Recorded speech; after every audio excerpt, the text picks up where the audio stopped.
Guys boys గురించి అయితే ఒక న్యూ టైప్‌లో సినిమాటిక్ స్టైల్ ఎడిటింగ్ చేశాను. మేబీ బాయ్స్‌కి అయితే బాగా నచ్చుతది. ఎందుకంటే డెఫినిట్‌గా బావుంటది ఎడిటింగ్ అనేది. ఫస్ట్ డెమో చూడండి. తర్వాత మాట్లాడుకోవచ్చు ఎలా ఎడిట్ చేసుకోవాలనేది. పైకి లేస్తానే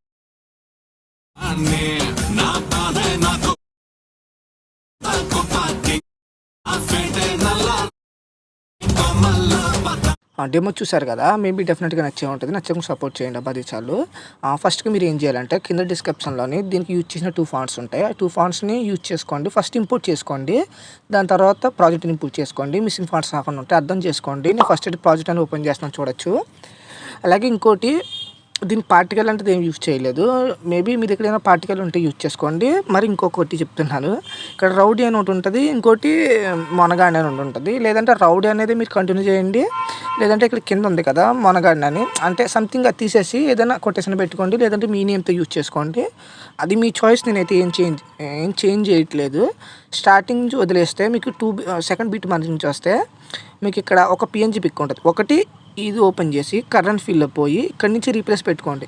బట్ అలా వద్దులే. నేను మీకు కొంచెం తెలిసేలా చెప్తాను. ముందు పీఎన్‌జీ పిక్‌ని తీసేసి ఫస్టు ఒక ఫోటోని యాడ్ చేసుకోండి. ఎగ్జాంపుల్‌కి నేను ఒక ఫోటో యాడ్ చేస్తాను. మీకు కూడా కొంచెం తెలియాలి కదా! కొంచెం మిస్సింగ్ వచ్చినా మీకు మీరు చేసుకునేలాగా ఓన్‌గా అన్నమాట. ఇప్పుడు ఈ ఫోటో యాడ్ చేశాను. ఇదేం చేయొద్దు. ఇది బీట్ మార్క్ ఎంతవరకు లెంత్ ఉందో అంతవరకు ఎక్స్పాండ్ చేసుకోండి. పెంచుకొని ఈ ఫోటో ఓపెన్ మూవ్ ట్యాన్స్‌లో ఓపెన్ చేయండి. ఇక్కడ జెడ్ వాల్యూ ఉంటుంది. 0లో ఉంటుంది. దాన్ని 200 చేసుకొని కెమెరా అనేది ఏం వద్దు అలా ఉంచండి. హైడ్ ఏం చేయొద్దు. దీని మీద స్క్రోల్ చేసుకుంటూ పెట్టుకోండి. టిక్ అవుతుంది ఫోటో మీద. దీన్ని కొంచెం చేతి ఫింగర్స్ తోటి ఇలా అడ్జస్ట్‌మెంట్ చేసుకోండి. అంటే దీని మీద స్క్రోల్ చేసుకుంటూ ఎందుకు పెట్టుకోమన్నానంటే ఇప్పుడు మీకు దీని మీద ఓపెన్ చేస్తే దీని పైన ఉంటున్న లేయర్ ఎఫెక్ట్స్ అనేవి ఫోటోని కనపడకుండా క్లోజ్ చేస్తాయి. దానివల్ల మీకు ఇవన్నీ హైడ్ చేసుకొని అంత టైం వేస్ట్ దీని మీద టిక్ చేస్తూ ఉంటే దీని మీద స్క్రోల్ చేస్తుంటే టిక్ అడిపోద్ది.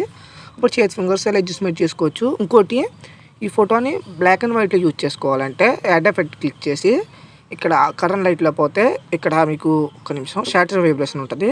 ఇది స్టాండర్డ్ సెట్టింగ్ నొక్కి షాటరేజ్‌ని -100 చేసుకోండి. మీకు బ్లాక్ అండ్ వైట్ వచ్చేస్తది. లేదంటే కలర్ యూజ్ చేసుకోవాలంటే మీ చాయిస్ అది.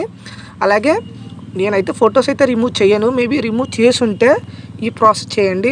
ఎందుకంటే ఎంబీ ప్రాబ్లం వల్ల ఒక్కోసారి రిమూవ్ చేస్తాను. లేదంటే ఉంచేస్తాను. నేను చెప్పలేను. అది ముందే చెప్పేస్తున్నాను. ఒకవేళ ఫోటో ఉంచితే ఇలా కరెంట్ ఫీల్డ్‌లోకి రీప్లేస్ పెట్టుకోండి. లేదంటే ఒక పీఎన్‌జీ ఫోటోని యాడ్ చేసి దీన్ని కాపీ లేయర్ కొట్టి ఈ ఫోటో తీసేయండి. ఇక్కడ కింద ఉంది కదా! అంటే నేను ఇచ్చిన పీఎన్‌జీ ఇస్తే దాన్ని ఓపెన్ చేసి పేస్ట్ పక్కన కరెంట్ ఫీల్డ్ ఒకటే తీసి కరెంట్ ఫీల్డ్ ఒక్కటే ఉంచండి.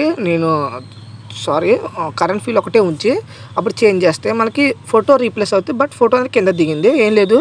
దీన్ని ఇలా టిక్ చేస్తుంటే ఫోటో సెట్ అవుతుంది. అదే టిక్ అవుతుంది. దీన్ని ఇలా తీసుకొచ్చి కొంచెం చేతి ఫింగర్స్‌తో ఇలా అడ్జస్ట్‌మెంట్ చేసుకోండి. అంతే. ఒకటి ఫోటోస్ ఇస్తే ఇలా చేయండి. ఫోటో ఇవ్వకపోతే ఫోటో యాడ్ చేసుకొని బీట్ నుంచి బీట్ వరకు అంటే ఇక్కడ మీకు తెలిసిపోద్దిలే. అంటే బీట్ నుంచి బీట్ వరకు అంటే కెమెరా లెంత్ ఎంత వరకు ఉందో అంతవరకు యాడ్ చేసుకోండి. దాని తర్వాత జెడ్ వాల్యూ 200 చేసుకొని అలా ఒక్కోటి సెట్ చేసుకోండి. దాని తర్వాత మంచి బెటర్ క్వాలిటీలో ఎక్స్పోర్ట్ చేసుకోండి. పార్టికల్ అంటే యూజ్ చేసుకోండి. నేనైతే ఏ పార్టికల్ ఇవ్వట్లేదు. సరే మరి.